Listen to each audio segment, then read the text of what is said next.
আজকের এই দুনিয়ার জমিনে আমাদের চোখে সবথেকে বড় ধনী লোক জ্ঞানী ব্যক্তি মনে হয় যার বিল্ডিং বালাখানা আছে কিনা, গাড়ি বাড়ি আছে, সেই সমস্ত লোকেদেরকে আমরা জ্ঞানী ব্যক্তি মনে করি। কিন্তু আমার কবি সাহেব বলছে, পাগল রাস্তার ধারে দেখবেন কাগজ ঘুরাই, সেই পাগলও তো নিজে নিজে ভাবে আমি জ্ঞানী, আমি যা করি ঠিক করি, আমি তো কোনো ভুল কাজ করি না। আমার কবি সাহেব বলছে, ওই পাগল যদি জ্ঞানী মনে করে তাহলে আমি কাকে জ্ঞানী বলবো, আর কিভাবে বুঝবো কে জ্ঞানী? বলছে শুনুন।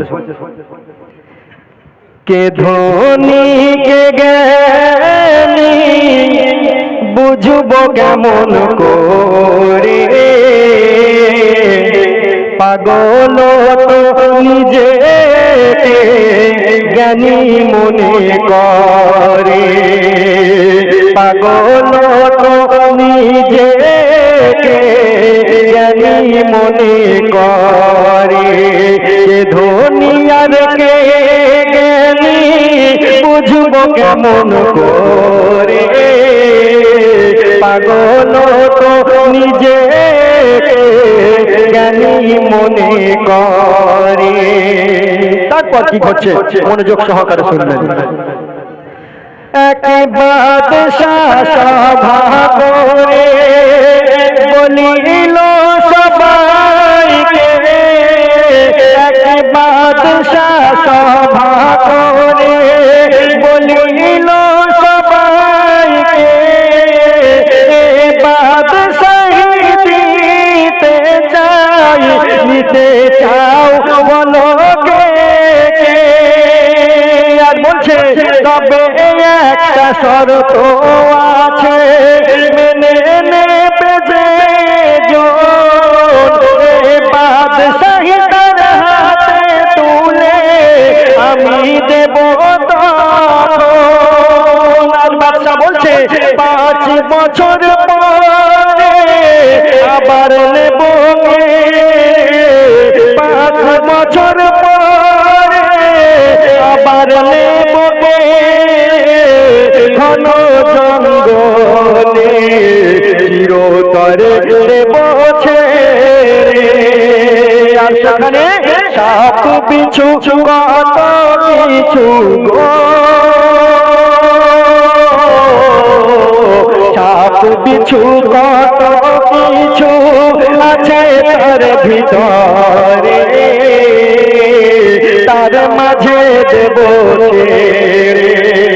একজন বাদশা তিনি ঘোষণা করলেন, যদি আমার এই রাজত্ব কেউ নিতে চাও আমি তাকে দিয়ে দেবো 5 বছরের জন্য, কিন্তু 5 বছর পরে আমি তাকে অমুক জঙ্গলে রেখে আসব। তখন যে সমস্ত প্রজারা তার দরবারে উপস্থিত ছিলেন সেই সমস্ত প্রজারা কি ভাবছে শুনুন। যে সারাত, তারপর কি হচ্ছে শুনুন।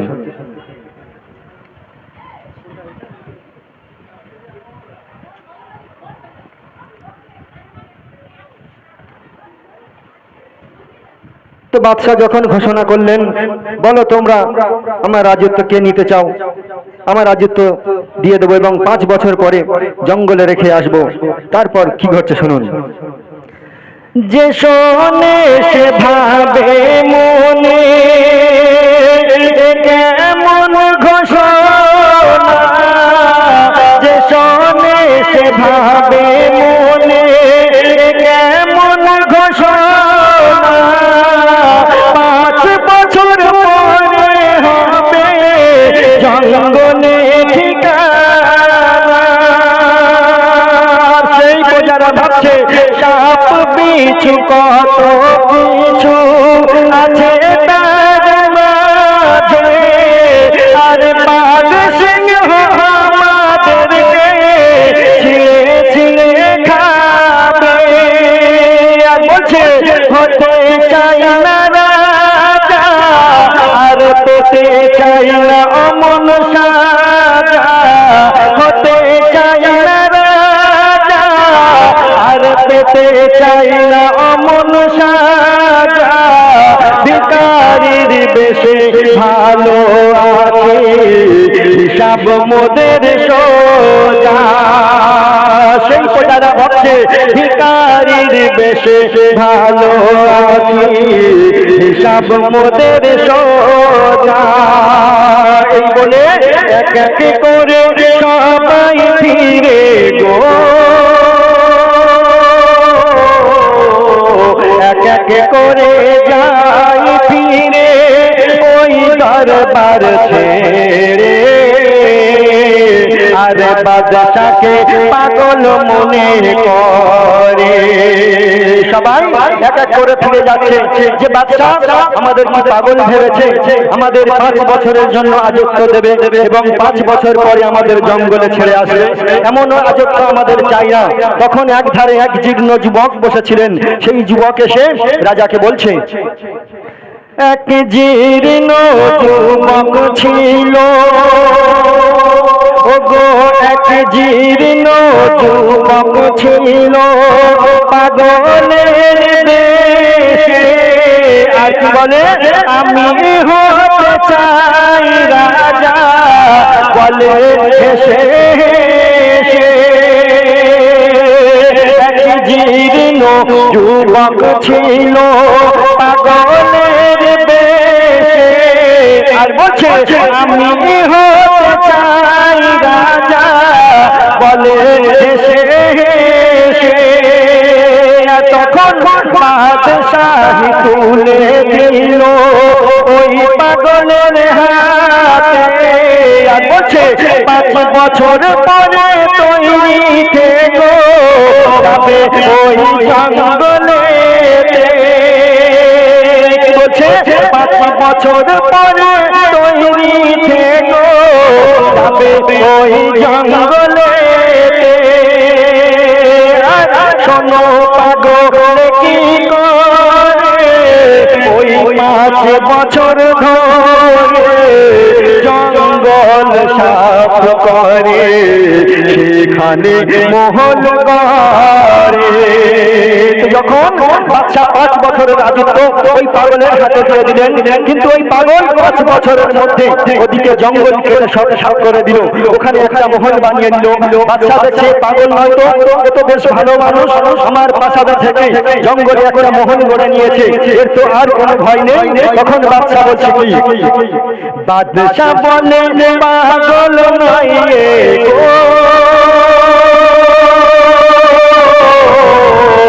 বাদশা বলে পাগল নয় জ্ঞানীদের জ্ঞানী রে, নিজের জীবন নিল করে। আল্লাহ পাক রব্বুল আলামিন আমাদের দুনিয়ার জমিনে যে হায়াতটা দিয়েছেন, এই হায়াতের মধ্যে থেকে আমাদের আখেরাত গড়ে নিতে হবে। আমার শেষ ছন্দে কবি এমডি সামাদুল সাহেব তানার কলমের ভাষায় কি বলছে শুনুন। শোনো তবে বাদশা মোদের, শোনো তবে বাদশা মোদের, আল্লাহ 5 বছর মানে রে তোর জিন্দেগির হায়াত। আমার প্রিয় কবি এমডি সামাদুল বলছে 5 বছর মানে রে তোর জিন্দেগির হায়াত। ও গো বাদশাহী মানে মোদের আল্লাহ, ও গো শোনো তবে বাদশা মোদের আল্লাহ। বাদশাহী মানে রে তোর পৃথিবীর নিয়ামত। আর বলছে 5 বছর মানে রে তোর জিন্দেগির হায়াত। 5 বছর মানে মোদের জিন্দেগির হায়াত। আর জঙ্গল মানে কবর আর পুলসিরাত। কবি বলছে জঙ্গল মানে কবর আর পুলসিরাত। আর কি বলছে, আসল চালাক সেই জন হবে এই পৃথিবীতে রবে। আসল চালাক সেই জন হবে যে এই পৃথিবীতে রবে। জান্নাত গড়ে নেবে, কবরের আলো আর জান্নাত গড়ে নেবে।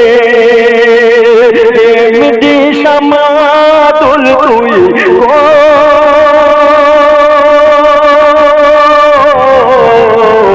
এমডি সামাদুল তুই ধনী না জ্ঞানী রে, বল না হিসাব করে কে ধনী কে জ্ঞানী, বুঝবো কেমন করে। পাগল তো নিজেকে জ্ঞানী মনে করে, যে দুনিয়ার জমিনে থেকে আখিরাত গড়ে নেবে। আসসালামু আলাইকুম রহমতুল্লাহি ওয়া বারাকাতুহু।